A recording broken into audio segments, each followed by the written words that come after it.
That actually started life as a tech demo several years ago, just called Dollhouse, because our tech team I think they were just at a loose end for a few days, and they hit on something that they thought felt really nice, which was just had a tower with a series of rooms in, and you could spin that tower and then zoom in and watch what people were doing, and it felt really nice. There's like some weird voyeuristic almost feelings from it, just like, but also really charming.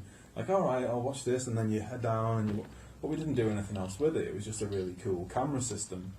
Okay. But when we started working with the prototypes of Little Nightmares, and we obviously had, full 3D movement in there, we kind of remembered this old tech demo and thought, this is perfect, Yeah. To particularly with it being like a child character, this idea of having a dollhouse perspective felt really, really natural. So it does give you kind of a creepy feeling when you're moving from place to place, and you can move that camera just ever so slightly to appear in the next room.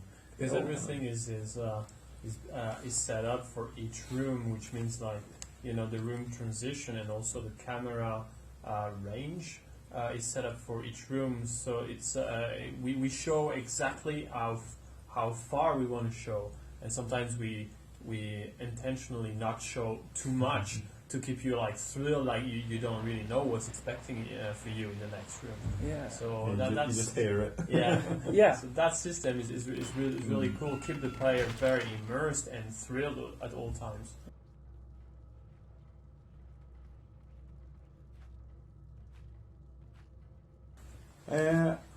All sorts of stuff. I mean, because there's so many different minds have gone into how the game plays and the story behind it and how it looks and stuff.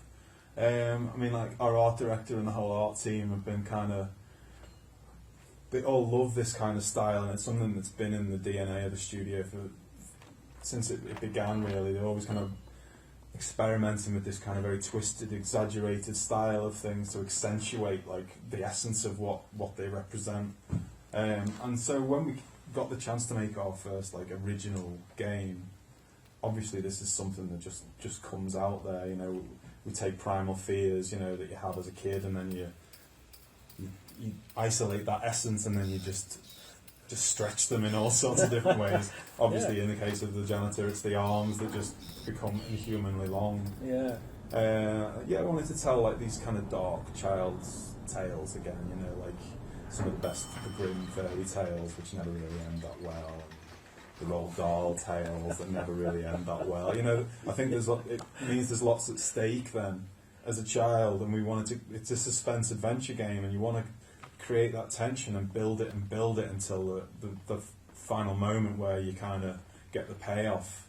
Yeah. I think when this character may not always be safe, I think it's really important that you know that from the beginning. Yeah. So all this sort of stuff I think is really played into the creation of the whole. Yeah, exactly. It's like what do we care about? What do we want to put out there for people to see what the studio is all about?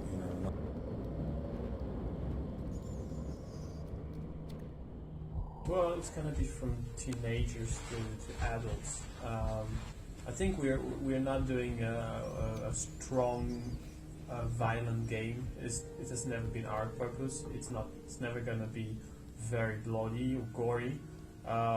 Usually in the game, you might have noticed that we suggest a lot. Instead of showing, we suggest, and we let the player's imagination do the rest. And when you do that, it can. I mean, the imagination can go much further than what you actually could show. It's much more thrilling. So yeah, I think in terms of age, we were targeting like teenagers to adults. Yeah, that's the main group. So we expected these people to be buying your game and enjoying it. Yeah. You could say it is a game for the older generation, the people like us who play the platformers back when. Well, probably the people making it certainly are those people, myself included. But I know my niece. I mean, she's only 10, and she's desperate to get her hands on it. It's a bit whether she's allowed to play that by her mum and dad, I don't know. But still, I think there's something about it which is appealing to kids who want to maybe play something they're not supposed to. But I think it's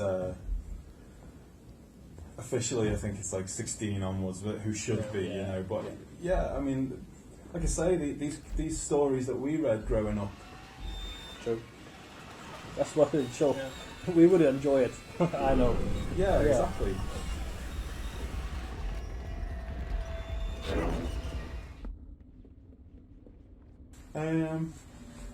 In a good way, I think it's been having a game without dialogue at all. I think because there's so much you can otherwise rely on if you can just have a cutscene or endless dialogue telling people how they should feel or what's going on at any time. It makes everyone's job a lot easier. You can take time. You know, don't worry about the art. Don't worry about the sound design. You can fix it with text. Whereas now, all of that has to come through the sound design and the visuals and the context even of the gameplay. You have to tell that story that way. So, like I say, I mean, it's not been a challenge that we've regretted ever. You know, we don't regret making that decision. Instead, it's something you do have to pay attention. And being that we have everyone at Tarsha is such a stickler for details, they don't want to let things just be okay. They want things to be as perfect as they can be. It's been a challenge everyone's really listened to.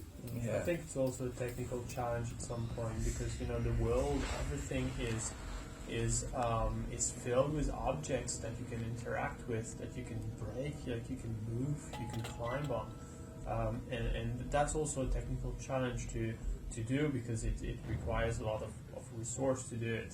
But we still wanted to go to that direction because, like you said, we don't have any text, so we need to explain by visuals, by environment. And if we want to have a game that looks credible, then you should be able to do pretty much what you think you can do. And it's true that in some rooms there are a lot of stuff to do. There's only one way to go out, but there's plenty of stuff you can do. You can take a ball, throw it, you can jump on the bed, you can break a glass, you can do all that stuff. And it's good because, like, you know, kids really like having fun and do some kind of stupid stuff just to, you know, to play. And when you do that, it feels like really, I mean, incredible because that's what you were doing as a kid. See if there's any reaction from what you're doing. Yeah. I think also just that this is our first original game has been one of those challenges because you're establishing like a new paradigm. You're not working with someone else's IP, which is everything's already established. What you can do, how it plays, how it looks, everything is already decided for you, and you just kind of work within that. What we want to do now is establish our own vision. You know, this is our game, but kind of setting all those boundaries is something we haven't done that before. So that's something again we paid a lot of attention to. Is like how is this supposed to work? How's that supposed to work? You know, what should you be able to do here? All of that has had to been done from zero, really. Yeah. So all of that again, it's really rewarding because it's coming from us. It's not coming from anyone else. But yeah, of course, you have to work a lot harder when you're working like that.